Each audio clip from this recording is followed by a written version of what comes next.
Hello everyone, my name is Pallavi Pramanik and you are watching the Code Crowd. So today is day 2 of our Java Booster series. तो आज हम करने वाले हैं एक नए टॉपिक के साथ हमारा Java Booster सीरीज़ का शुरुआत। आज हम पढ़ेंगे ऑपरेटर्स के बारे में। हमने पढ़ लिया है पहले। अगर आपने मेरा वो जावा बेसिक्स कंसेप्ट का सीरीज़ नहीं देखा है, अगर आपको जावा का बेसिक कंसेप्ट क्लियर करना है तो आपको डिस्क्रिप्शन में वो उस प्लेलिस्ट का लिंक मिल जाएगा, आप जाकर वहाँ से देख लें। और अगर आपका जावा का बेसिक कंसेप्ट पहले से क्लियर है तो आप इस वीडियो के लिए एलिजिबल हैं। आज हम ऑपरेटर्स पर क्वेश्चन बनाएंगे। डिफरेंट ऑपरेटर्स को हम लोग कोडिंग में देखेंगे कि कैसे कैसे इस्तेमाल करते हैं प्रोग्रामिंग में। तो चलिए शुरू करते हैं।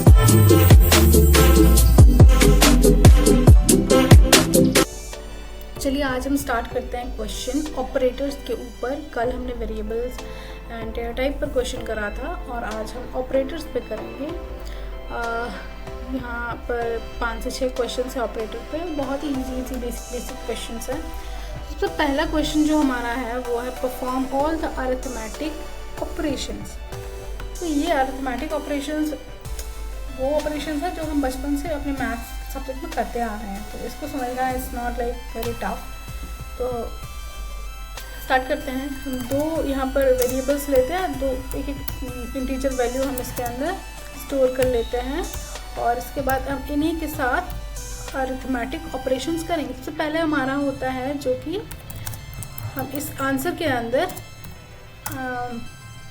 जो डिज़ायर्ड आंसर है वो उसको स्टोर करेंगे। सबसे पहला हमारा होता है प्लस ऑपरेटर, जो एडिशन ऑपरेटर होता है। तो हम ए के साथ इसको करते हैं बी, और जो हमारा system dot out dot println कर देते हैं और यहाँ पर हम आंसर को पास कर देते हैं।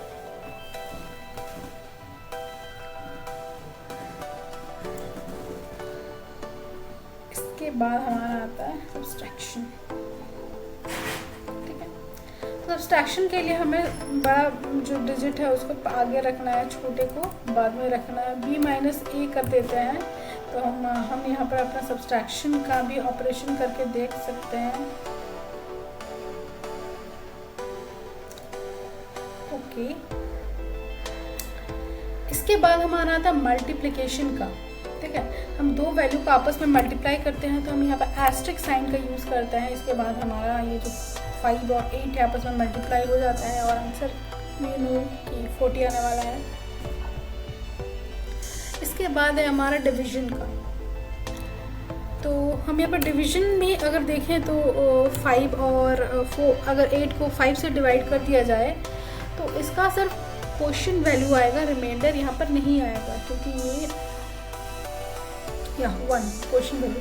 हमें रिमाइंडर चाहिए तो हम यहाँ पर परसेंट मॉड्यूलस ऑपरेटर का यूज़ करते हैं, जो कि परसेंट साइन के हेल्प से हम कर सकते हैं।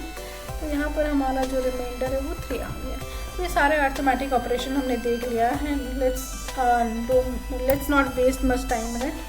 तो इसके बाद हम देखते हैं कि find the largest of the 2 numbers using ternary operator. Ternary operator क्या होता है, इसका क्या सिंटेक्स होता है?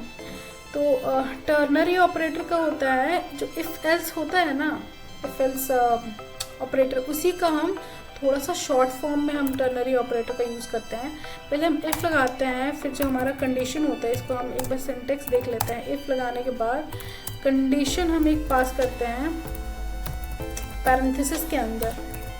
ओके, तो कंडीशन हमने पास किया, फिर वो चेक करेगा whether the condition is true और फॉल्स। अगर ये ट्रू होता है तो यहाँ पर एक वैल्यू रहेगा, वो पास हो जाएगा, जो अगर ट्रू होगा तो पास होगा। अदरवाइज यहाँ पर एक दूसरा वैल्यू रहेगा, अगर ट्रू नहीं होगा यानी फॉल्स होगा तो ये पास होगा। तो सिंपली यही है टर्नरी ऑपरेटर का जो कंडीशन। तो यहाँ पर चेक करना है हमें कि 2 नंबर्स हैं हमें गिवन है, एक इंट a है जिस 2 और एक इंट b है जिस 4। हमें देखना है कि इन दोनों में से दोनों नंबर में सबसे बड़ा नंबर कौन है। तो सिंपल सा है, हमें यहाँ पर इफ़ एज यूजुअल इस कंडीशन के इस सिंटेक्स के हिसाब से हमें लेना है, फिर हमें चेक करना है। अगर a b से बड़ा है तो हम क्या करेंगे, a को पास कर देंगे, अदरवाइज यहाँ पर हमें पैरेंथेसिस का यूज करना जरूरी नहीं है, b को पास कर देंगे। और हम यहाँ पर इस वैल्यू को एक आंसर वेरिएबल के अंदर स्टोर कर लेते हैं। और यहाँ पर हम system dot out dot print L N pass करके आंसर को यहाँ पर प्रिंट करा देते हैं। उसके बाद हम देखते हैं कि एरर आता है कि नहीं।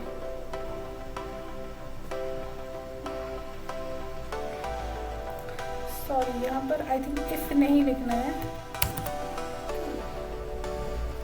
बट यह इफ एल्स जैसे ही जो काम हम करते हैं इफ एल्स में वही काम होता है यहाँ पर, और कुछ नहीं। हो गया, हमारे दोनों में से 4 वैल्यू हम चेक कर सकते हैं। यहाँ पर 1 हम दे सकते हैं, यहाँ पर हम 8 दे सकते हैं। तो हम फिर से एक बार देख लेते हैं कि ए और बी में से कौन सा वैल्यू बड़ा है। 8 बड़ा है। तो इस तरीके से हमने चेक कर लिया है कि 2 अगर हमें वेरिएबल दिया जाए तो दोनों में से कौन सा बड़ा है, हम चेक करने के लिए टर्नरी ऑपरेटर को कैसे इस्तेमाल कर सकते हैं। अब एक और हम थर्ड वेरिएबल दिया जाए, वो है सी। अब हमको चेक करना है कि इन तीनों में से कौन सा बड़ा है। तो यहाँ पर जो हमने सिंटेक्स देखा, इसमें से हम 2 ही चेक कर सकते हैं और 2 वैल्यू पास कर सकते हैं। ठीक है, तो हम तीसरे को कैसे चेक करेंगे। इसके लिए शॉर्ट फॉर्म है, पहले हम ए और बी को आपस में कंपेयर करेंगे। ठीक है, और सी को ए के साथ एक बार और सी को बी के साथ एक बार हम इंडिविजुअली हम यहाँ पर यूज़ करेंगे। तो इसके लिए हम लोग नेस्टेड टर्नरी ऑपरेटर का यूज़ करेंगे, जो कि टर्नरी ऑपरेटर के अंदर भी एक टर्नरी ऑपरेटर हम लगाएंगे। ठीक है, यहाँ पर हम एक और टर्नरी ऑपरेटर लगाएंगे। तो टर्नरी ऑपरेटर का हमको हमारा क्या है, सिंटेक्स कंडीशन। तो हम यहाँ पर कंडीशन पास करेंगे। ठीक है, तो कंडीशन हम पास करते हैं कि क्या ए हमारा बड़ा है सी से। अगर ए बड़ा है सी से तो हम क्या करेंगे, हम यहाँ पर ए पास कर देंगे, अदरवाइज यहाँ पर हम सी पास कर देंगे। ठीक है,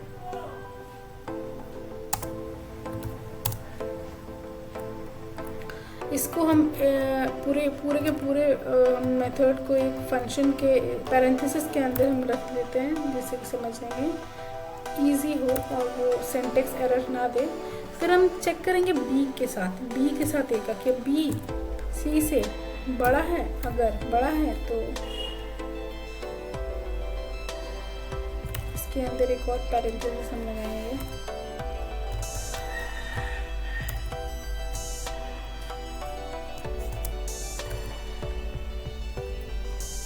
क्वेश्चन मार्क देंगे।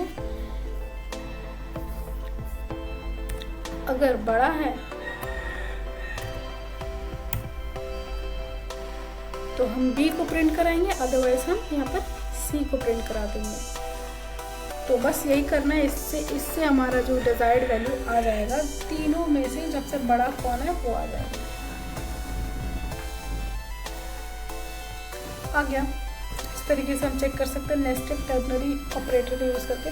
अब अगला क्वेश्चन है, वो बहुत इजी क्वेश्चन है हमारा, विच इज कि 2 या फिर कोई भी नंबर हम पास करेंगे, उस नंबर में से क्या वो नंबर नेगेटिव है या फिर 0 है या फिर पॉजिटिव है। तो हम यहाँ पर एक नंबर लेते हैं, फॉर एग्जांपल वो है 9।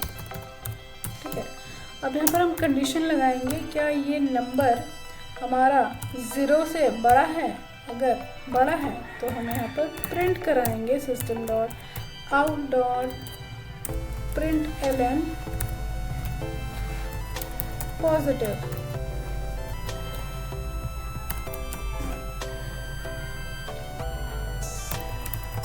एल्स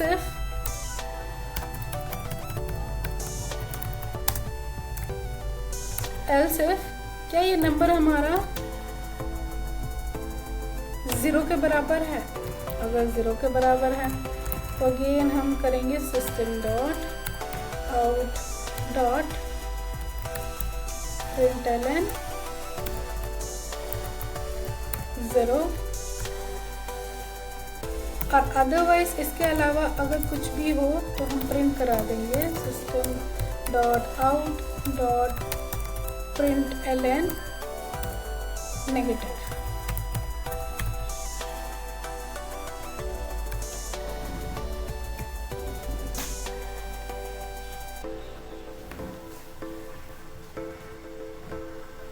तो हमारा अब नंबर पॉजिटिव है।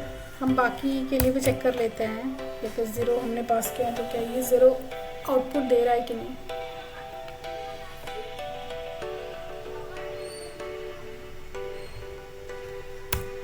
-4 अगर हम देते हैं तो क्या आता है output,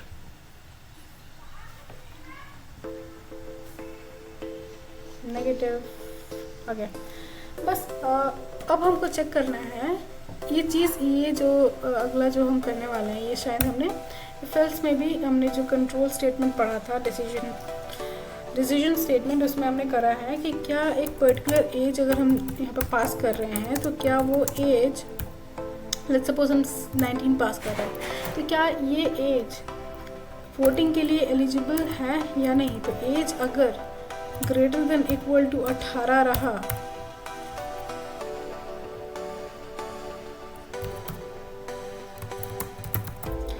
system dot out dot println, तो यहाँ पर हम देंगे eligible for voting, otherwise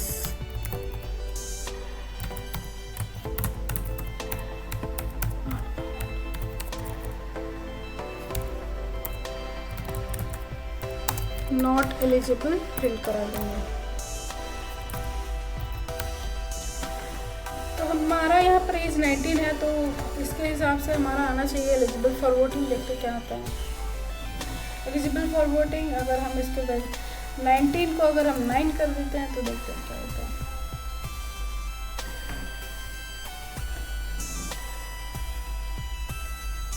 not eligible. ठीक है, तो 10 तक हमारा कंप्लीट हो गया है। अब the last question of the day which is demonstrate bitwise and or XOR left shift right shift operators. तो ये सब भी हमने कंसेप्ट जब हम पढ़ रहे थे तो अब भी हमने क्या है एक और बार हम करके देख लेते हैं।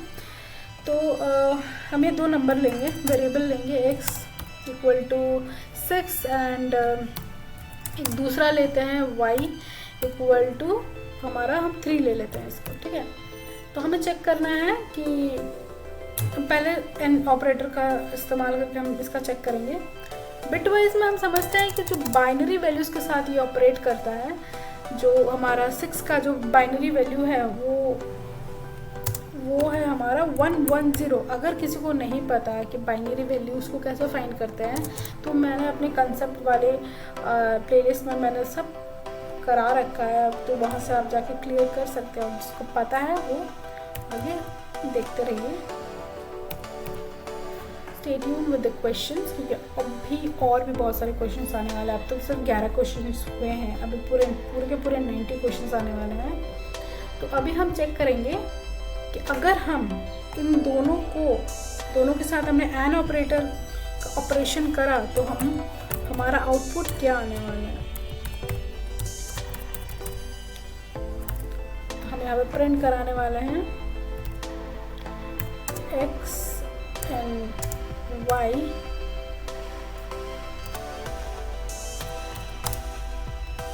का एंड ऑपरेशन। यहाँ पर हम मेन लॉजिक लिखने वाले हैं which is x and y। ठीक है, तो जो कि एज अ आउटपुट हमारे पास क्या होना चाहिए, जैसे कि 6 का हमारा 110 हो गया और उसके साथ हम एन ऑपरेशन करेंगे 011 का। तो एन ऑपरेशन में हमारा ये आउटपुट होना चाहिए 010। ठीक है, और 010 को अगर हम इंटीजर में कन्वर्ट करते हैं तो ये हमारा 2 आएगा। देखते हैं इसको एंड ऑपरेशन में करके हम क्या आता है।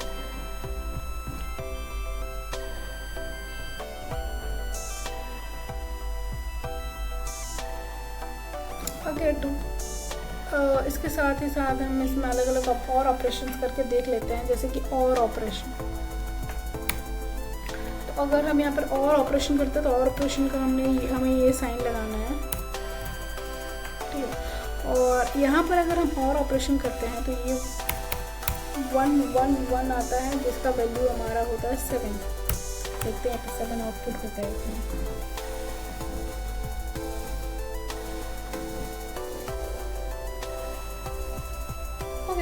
तो इस तरीके से आप डिफरेंट ऑपरेशंस के साथ ऐसे प्ले कर सकते हो, बहुत इंटरेस्टिंग रहेगा। हम फिर से करके देखते हैं और बाकी सारे ज़ोर ऑपरेशन को। तो ज़ोर ऑपरेशन के लिए हम ये साइन का इस्तेमाल करते हैं।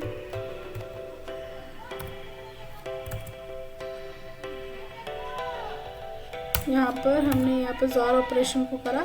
ज़ोर ऑपरेशन में बेसिकली जो होता है, जैसे कि यहाँ पर 110 है, 011 है, तो हमारा आउटपुट यहाँ पर 101 हो जाएगा। मतलब जहाँ पर हमारा वैल्यू 1 0 और 1 1 रहेगा, उसी जगह में हमारा आउटपुट 1 आएगा। और अदरवाइज जहाँ दोनों 0 या दोनों 1 आएगा, वहाँ पर हमारा 0 आ जाएगा। तो 101 में हमारा आउटपुट यहाँ पर 101 का वैल्यू होता है 5। तो हम देखते हैं यहाँ पर 5 आता है कि नहीं। तो आ गया। हमने एंड और ज़ोर तो कर लिया। अब हमारा लेफ़्ट शिफ्ट और राइट शिफ्ट करना है, ठीक है। तो यहाँ पर हम लेफ़्ट शिफ्ट का साइन हमारा ऐसे होता है, और यहाँ पर भी वही कर देते हैं और देखते हैं कि क्या होता है। अगर हम यहाँ पर हम 1 करते हैं, हम एक के साथ लेफ़्ट शिफ्ट करके देखते हैं कि अगर हम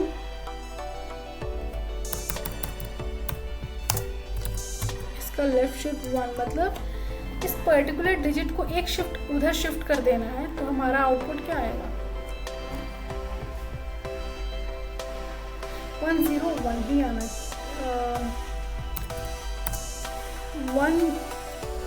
110 इसको अगर एक शिफ्ट उधर तो इधर 0 आ जाएगा। तो यहाँ बेसिकली इन 3 डिजिट्स में ये था, लेकिन हमने इसको एक शिफ्ट इधर कर दिया, तो ये 1100 आ गया, जिसका वैल्यू हमारा हो गया 12।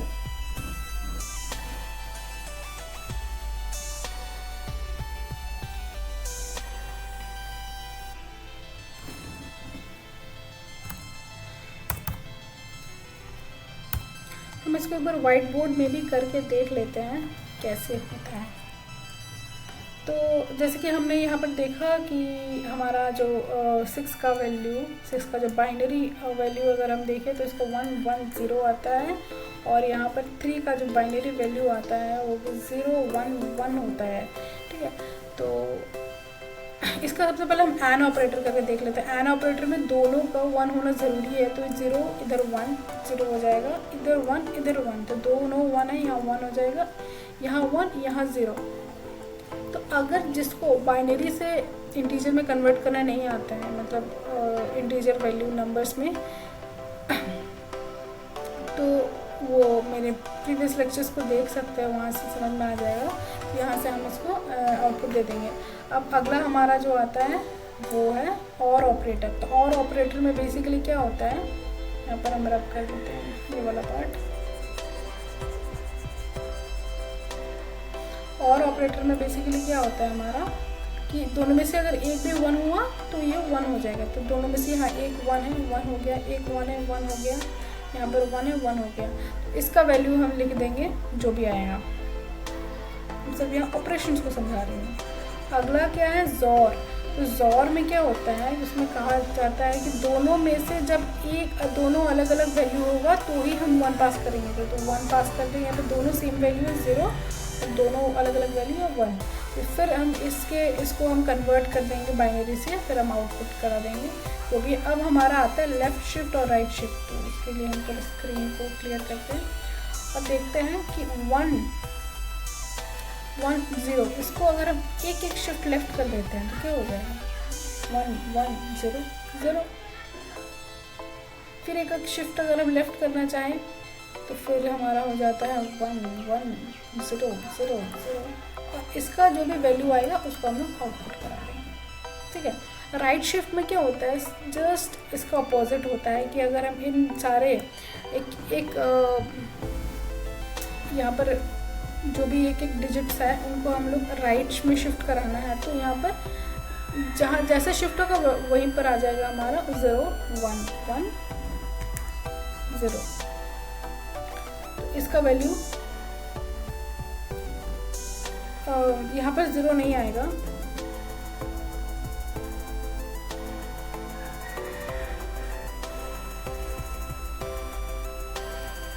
अगर हमको राइट शिफ्ट करना होगा तो ये वाला जो है ये इसके पहले 1 से 0 आ जाएगा, फिर 1 आ जाएगा, फिर 1 आ जाएगा, मतलब ये एक करके राइट शिफ्ट हो गया।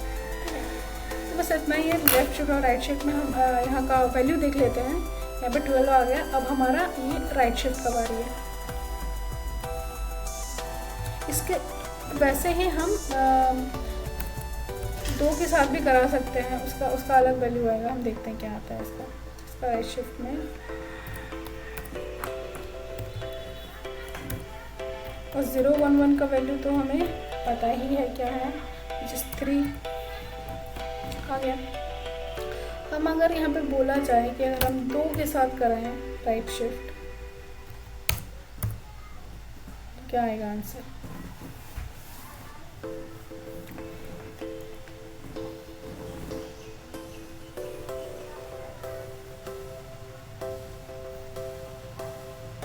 वन आ जाएगा, क्योंकि ये फिर ऐसे हो जाएगा ना, दोनों डिजिट पीछे चल गया एक करके, तो ये एज आउटपुट 1 आ जाएगा। इसके साथ हम दो के साथ लेफ्ट शिफ्ट भी करा सकते हैं। तो इस तरीके से हम लोग बिटवाइज ऑपरेटर का यूज़ करते हैं। तो आई थिंक हमने सारा क्वेश्चन बना लिया है ऑपरेटर्स का भी, बेसिक जो भी क्वेश्चन है। तो इसके बाद आई थिंक सारा कंसेप्ट क्लियर हो जाना चाहिए। अगर नहीं हो तो पूछ सकते हो आप, और इसके अलावा मैं कुछ एडिशनल क्वेश्चंस भी दे दूँगी। आप इन क्वेश्चंस को भी अपने साइड से कर सकते हो और एडिशनल कुछ क्वेश्चंस रहेंगे उनको भी कर सकते हो। तो इस तरीके से बस हमारा ऑपरेटर्स का भी टॉपिक क्लोज होता है।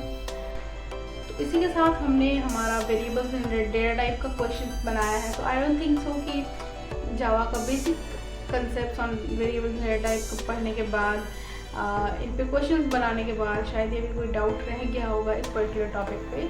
स्टिल अगर आपको कुछ डाउट होगा you can ask on the comment section, I will reply each and every comment. साथ ही साथ कल हम एक नए टॉपिक के साथ हम आने वाले हैं, और